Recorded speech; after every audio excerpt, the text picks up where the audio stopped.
the general population. The purpose of this segment of our workshop is to outline the challenges encountered by first responders during regular duty as well as following disasters, to shed more light on the risks and behavioral health consequences of serving as a first responder, and to present steps that can be taken to reduce these risks either on the individual or institutional levels. This training seeks to raise awareness of the behavioral health impacts of being a first responder.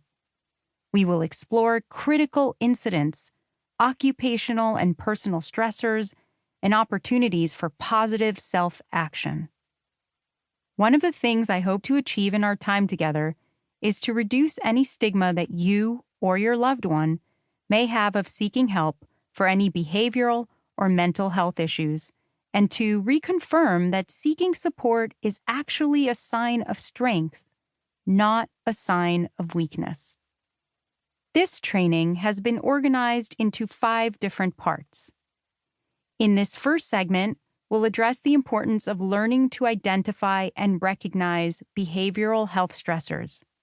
Then, we'll discuss what post-crisis management looks like in the short term and the long term. Next, I will offer up some suggestions about different potential coping mechanisms. We will learn how to recognize and address high-risk behaviors. We will zero in on the importance and the road to building personal resilience and learn how building a formalized community of care and tapping into family support can help with that effort.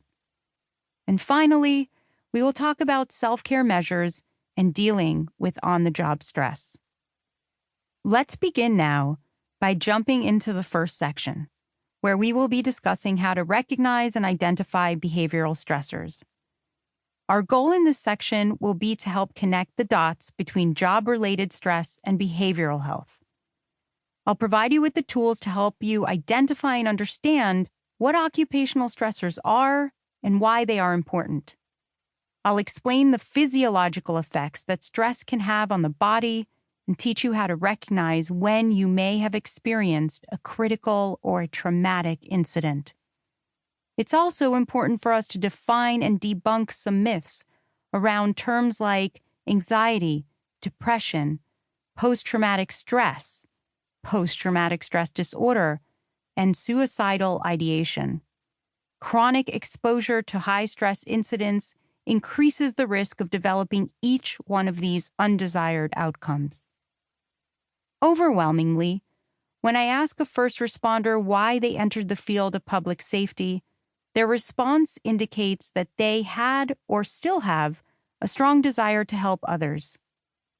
As such, many people hold the prevailing belief and expectation that a first responder is the hero of the community.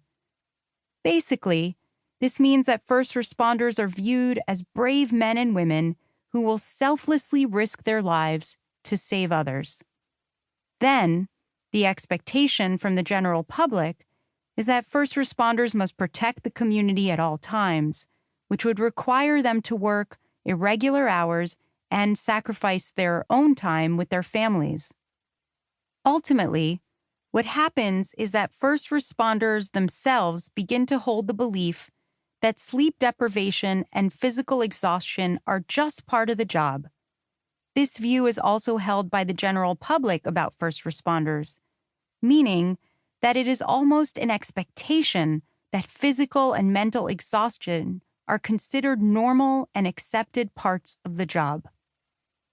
There seems to be an expectation that first responders are forever ready to answer the call, meaning that they cannot or should not allow themselves to falter, as they must always remain strong both mentally and physically.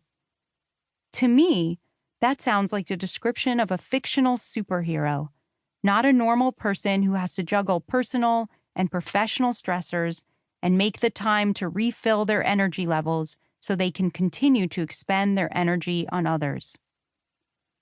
Now, throughout the course of your career as a public safety professional, you may already have been or you will at some point be exposed to dangerous, violent, tragic, or even life-threatening incidents.